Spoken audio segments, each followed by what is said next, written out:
Global Literatures and Times of Perpetual War looks at how texts from across the world have depicted war.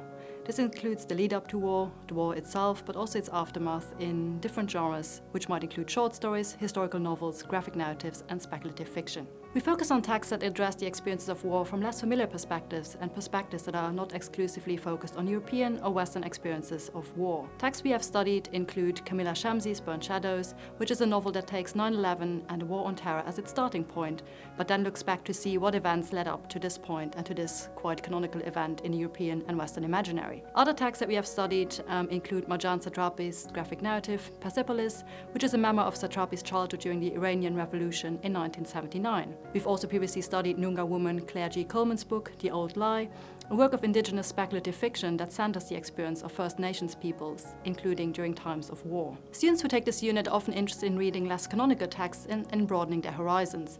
They take this unit because it's different to other units that they have previously studied. Some have also done the first year Global Literatures unit, but this is not a prerequisite, but they do enjoy developing the ideas discussed there further in this third year unit and to see how these apply to the concept of war. In the Unit of Study survey, students often comment that they enjoy the diversity of the unit and opportunities to discuss text and context that might be less familiar to them. Some of the questions that we think about in this unit include: how do you depict war to audiences that are hopefully not familiar with this experience? How does literature represent war as a global phenomenon, but one that is experienced differently across the world? And what is the role of literature and language in depicting national, racial, and gender ideologies before, during, and after the war? What are the aesthetics and ethics of representing experiences of war? I love teaching a range of very contemporary texts in this unit that address issues relevant to today's society. While we often look at past wars, the ideologies underlying these wars are applicable to the present, and we also think about its impact on the present. I also enjoy the comparative nature of the unit, tracing key ideas across different genres and geopolitical contexts and discussing how these compare and contrast.